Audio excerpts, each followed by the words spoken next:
c'est un programme extrêmement important. C'est la raison pour laquelle son Excellence M. Macky Sall, président de la République, lors du Conseil des ministres, a donné des instructions en demandant une accélération de la procédure de digitalisation de l'état civil. Et par rapport à cette instruction présidentielle, le gouvernement est en mouvement, en relation avec l'Union européenne particulièrement, autour de cet important programme de numérisation de l'état civil. Une numérisation qui va vers la biométrie.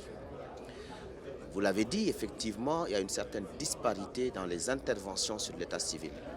Dans un premier temps, nous allons unifier tout cela autour de la stratégie nationale de l'état civil. Il y aura une seule stratégie nationale de l'état civil.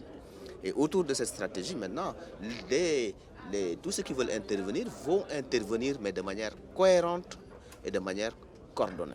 Ça, c'est la première chose. La deuxième chose, cette disparité aussi, elle est spatiale.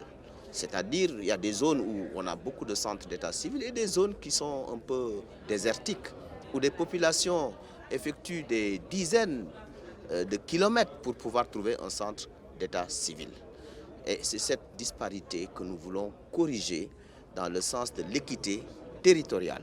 Faire en sorte que le citoyen puisse avoir à proximité un centre d'état civil, que ce soit un centre principal ou alors un centre secondaire. Donc ce programme aura deux aspects. Un aspect soft de conception avec des informaticiens chevronnés. Nous allons aussi mettre en œuvre et prendre aussi l'ADIE comme étant un élément important dans ce projet.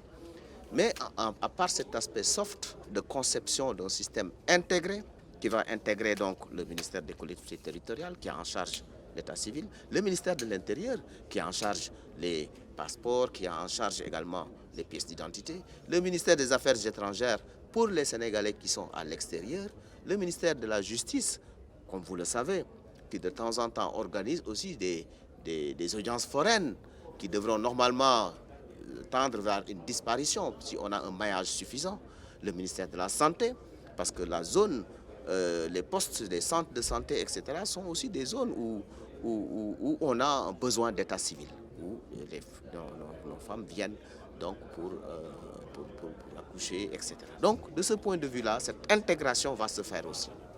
Mais également la construction de centres modernes d'état civil, les centres principaux, qui seront équipés avec des systèmes informatiques de nouvelle génération, mais également beaucoup de centres secondaires, avec des officiers de centres secondaires. Donc vous voyez un peu ce projet, comment il est important, parce que sans un état civil fiable, on ne peut pas avoir des statistiques fiables.